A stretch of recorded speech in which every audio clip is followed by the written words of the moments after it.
Sveikučiai, šeštadienis. Kokie planai? Turbūt nevažiuosiu. Atvažiavom į statybas ir, tiksliau, aš atvažiavau į statybas. Turėjo mane Vilė išmesti ir jinai važiuot pas draugę, bet keičias planai. Turbūt Vilė važiuos į miestą su Melisa, o aš varysiu Apsirengiam miestiškai. Grįžtam prie šių dienų aktualijų. Tai yra santechnika. Žinoma, kad spidometras rodo 0 per naktį, nes viskas išlašėjo iš į kibirą. Va, kiek daug prilašėjo. Nuo ko pradedam? Tai atsisukt movą ir atsisukt šitą sriegį. Pala, bet galbūt, kad vandens dar yra, ne? Galim lengvai patikrinti. Išsukė kamštį. Dar biškį buvo. Na, užsukam labai patogu, ne? Daugiau čia neturėtų to vandens būti. Bet į bačką, matos, prisipildė jau net iki čia, jeigu atsuki ir bėga. Žadėjau čia tą distiliuotą vandenį pilt, bet pagalvojau, apsėsiu. Kadangi dar šitą movą turiu, čia bus mova ir dar įdėsiu čia movą, kad galėčiau šitą dalį pakeisti, išimti lengvai. Kokie patobulinimai? Tai šitą reikia nusipirkti naują, 3 barų. Šūdas 1,5 baro, net nepagalvojau, nes molinukų dėjau 1,5, tai ten pats tas pečiui, nes ten 0,5 baro būna šiaip ir kai užšyla pečius, tada būna 1 baras. Didžiojoje Biblijoje šitoje neradau, kiek turi būti baro ir reiks bandyti dar ieškoti. Bet vieną dalyką galėjau pasidaryti, tai dėžė, kai buvo atsidaręs tą monobloką. Ir ten yra toks pat vožtuvas. Ir pažiūrėti, gal rašo, kiek barų jisai yra. O smegenis po laiko vaikšto. Žinot, kad šudinai yra, kai pats darai daug ką, bet nemoki nieko. Tai kad, kur aš po to tą informaciją panaudosiu? Vieną kartą gyvenime surinksiu aš tą pečionę ir viskas. Ir daugiau nieko nebus. Nu, tiesiog, kam visą tai mokintis, a? Radau, kiek čia jame yra tų barų. Šitas PLC switch. Tai neradau. Na. Nebent čia tas High Pressure Safety Relief 300 kPa. Tai... Bet nežinau, kiek yra 300 pKa. Na ir papildykim šiek tiek sistemą. Bet šiaip tai nesąmonė, ne? Nes dabar yra 0,5 baro, nuo 1,5 turėtų lašėti. Čia realiai jisai nekokybiškas yra. Nes, nu... Kažkaip pieva. Na, visiškai pieva. Na va, tik ta viena vietelė buvo leidžianti ir niekas nešnypščia, niekas nelaša, išskyrus šitą gaidį. Bet viskas tvarkoja. Iš pat pradžių galvoju, pradėjau gailėtis, kad čia krano neįdėjau. Čia va. Nu, ant galo kolektoriaus. Bet realiai kranas tai čia visas, nes visus užsukai, o dabar bėga atsuki ir visi dabar yra užsukti, kad į sistemą nesipildytų. Ir, nu, kam jį čia dėti, kai turi didžiulį kraną, tiksliau daug mažiukų kraniukų. O čia dar nežinau, kaip reguliuojas, dar neaišku. Tik žinau tik vieną, kad tik tais atsukus, vienintelis šitas kažkodėl žemyn leidžias. Spidometras matos gerai rodo, nes virš 1,5 baro šitas pradėjo leisti lauk. Ir va, nukrito iki beveik 1,5 ir iškart sumažėjo srovė. Dabar reikia čia pasimti, šiek tiek oro išleisti, nes jisai visiškai tuščias. Susireguliavau biškį pakelį, jau jame vandens yra. ir įsijungiau YouTube'ą. Pažiūrėt, kaip išsiardo debitomačiai ir susireguliuoja. Va, yra lentelė. Aš turėjau šitą lentelę pirkdamas šitą kolektorių. Bet spėkit, ar aš ją turiu.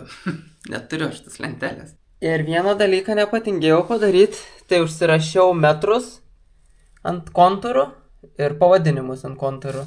Kas keista iš Roberto pusės. Niekada gyvenime nieko jis nėra užsirašęs, o čia viską susirašiau, kiek išnaudojam vamzdelių. Ilgiausias 90 metrų gavas, nors ir rekomendavo man daryti max 50 metrų kontūrą, bet vien nesąmonė yra ta, kad vamzdelio iki miegamojo vien yra 12 metrų, 24 realiai metrai, tiesiog nuėjimas, o pats kontūras lieka iš 90, tai šiam 5 metrai. Tai kaip sakant, man prasilgino kontūrai vien dėl to, kad į kitą namo galą vien nuėjimas toli, bet ant šito kolektorius rašo, kad maksimum vienas kontūras gali būti 100 metrų.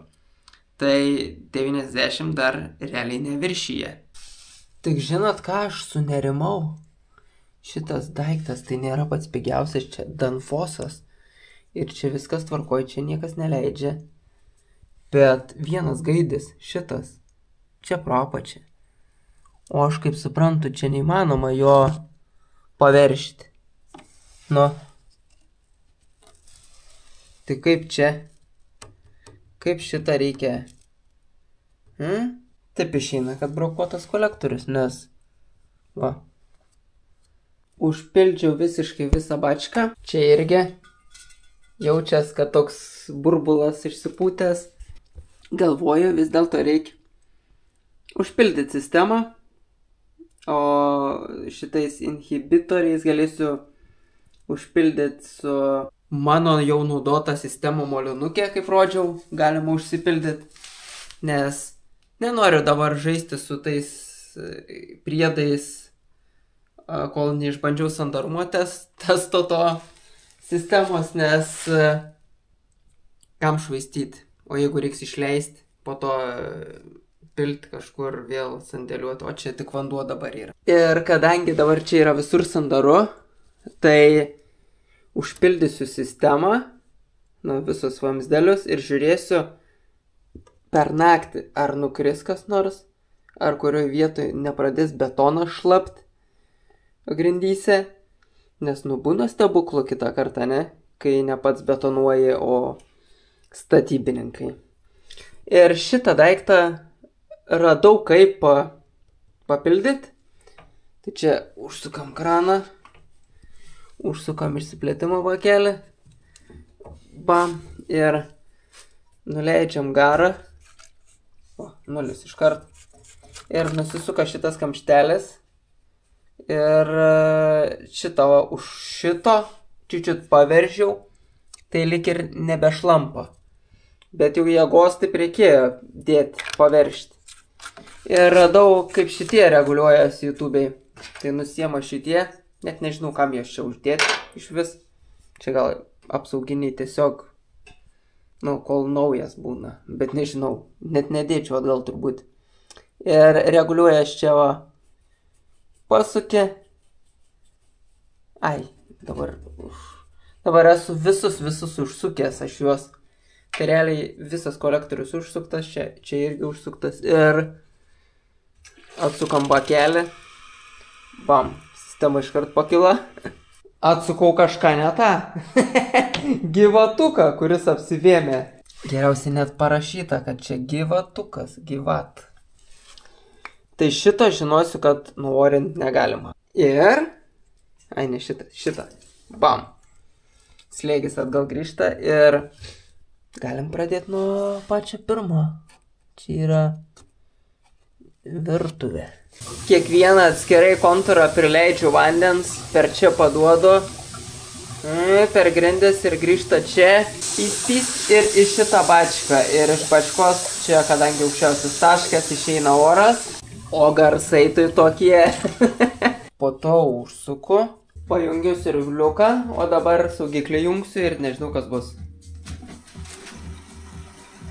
Nieko, pasileido, ramiai. Na, Ir dabar visus kontūrus atskirai pravarysiu. Ir pažiūrėsiu, gal yra likę oro, nes girdus čirška. Viską turėtų į bačką suvaryti orą. Na, bandom. Išvarė orą šiek tiek. Ir... ką žinau. Reikia užsuk šitą. Atsuk dabar kitą. Koks paprastas nuorinimas, kai kiekvieną kolektorių gali užsisukti. Pravarai. Ir į tą bačką labai lengva, nes oros ir bliukas niekada nepagaus. Nes čia išstumia orą ir čia jau nebepaims, nes jisai atsistoja viršų į bačkos, tas oras. Ir bam, nu, tiesiog ratu eina. Tai belia kaip gerai yra ta akumuliacinė talpa. Na ir liko paskutinis. Ar buvo jame oro? To išgirsim, va. Bul.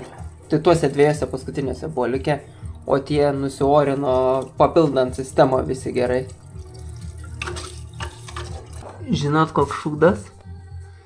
Tas, kad aš čia pajungiau šitą B į šitą. O čia reikėjo A jungti. Nes AB yra visada atidaryta. Bet aš taip žiūriu, čia yra lentelė kažkokia, kad galima jaučiu persukt, nu, ir bus AB, B pagrindinis, nu, nes į tą pusę persukus, ant A, tada bus AB, A pagrindinis. Tai dabar yra nustatyta net ant B. Tai reiškia, pastovė cirkuliacija bus į šitą talpą. O jeigu persuku į šitą, bent aš jau taip suprantu. O kaip iš tikrųjų yra, sužinos. O taip, dabar yra tikrai AB. Atsukau kraną ir AB į B yra. Į B išėjimą, ne į A. Nes būtų čia apsivėmęs, bet šitas A išėjimas neapsivėmė, tai reiškia viskas tvarkoj ir gerai bus, nes dabar yra akumuliacinė pajungta ir jisai persijungs, jau kai bus boileris, į boilerį tada persijungs.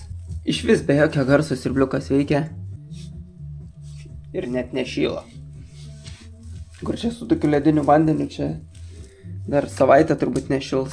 Patinka man ta nauja patirtis, niekada neturėjau su šitais debitomačiais kolektoriaus ir labai čia viskas paprastai reguliuojasi. Tai kadangi turiu teną pajungęs, galvoju, pažiūrėsiu, kiek elektra kainuoja šį mėnesį, nes mes tekėjo, nes turim pasirinkę, tai ir pas mumi yra išmanusis skaitliukas.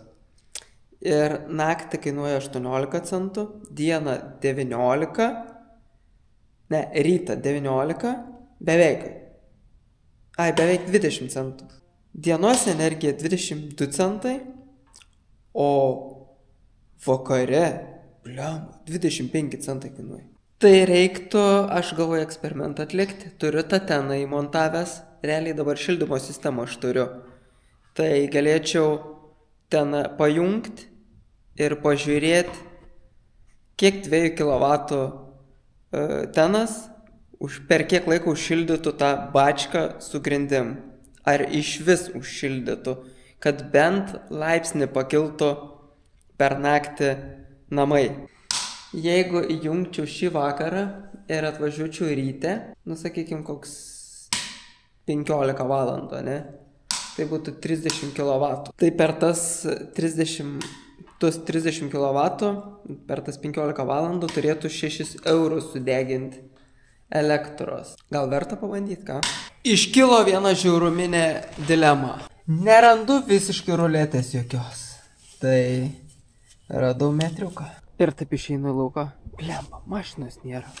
Ir taip nejauku, nes atvažiavau tais mašiną, o jos nėra. Aš čia taip žiūriu, ar tik nebūsiu susimovęs čia su atstumais, nes siurblius čia, o ta lankstė mova gausis kažkur ten putplasčio sienoj, viduj, o trumpesnių tų movo nėra pirkti. Teks įtariu, kad čekiuko ieškoti, vežti pasikeisti jas, nes čia nieko jom blogo nepadariau dar kol kas. Tai, nes čia, nu, niekaip čia mane pais. Na va, pajungiau ir čia tas yra beveik pidisokas, tas yra 40 su biški. Pidisokas tai čia gaunas čia, man reikia, kad jisai būtų čia. Ir jisai sulenda 24 somus, tai realiai tada man reikia iš karto vamzdį nusipirkti. Ten jaučiu į bašką atsiremiau arba į pajungimą. Beveik į pajungimą, tai būsiu veltui aš ten srėgęs tas vamzdžius. Nes nupirkčiau kokių 8, net nereikia 8, 7 comų, nu, kad svarbu, kad išlįstų iš namo. Nuo ten tą vibracinę movą ir viskas. Šitokio šlangą nupirkčiau ir būtų kiauri per sieną su tokia šlanga praeitų ir kiek laikytų jinai tiek. Galiu tik pasakyti tiek, kad eina šiek tiek kaip šalta. Radau lentelę, 3 barai turbūt vožtuvus. Atėjo beveik 9 vakaro ir tada tik atvažiavo manęs pasiimti. Melagis. Nu gerai, 8. Su santechnika ir pabaigiau aš ten, tai reikia pasikeisti tas vibracinės movas ir, ką žinau, pirmadienį galėsim pasijungti siurbelį. Ką aš dar nuveikiau, tai va. Kaip tvarkinga. Aš buvau užmiršus, kad tokia vonė didelė. Nu, kokia milžiniška. Eina čia kažkas primyža. Paskandinau volę. Kodėl? Matai kaip gerai. Nuolydis iš čia, iš to vamzdelę. Bam, bam, bam. Visas į dušą subėgo. Tu čia pažiūrėjai, kaip čia.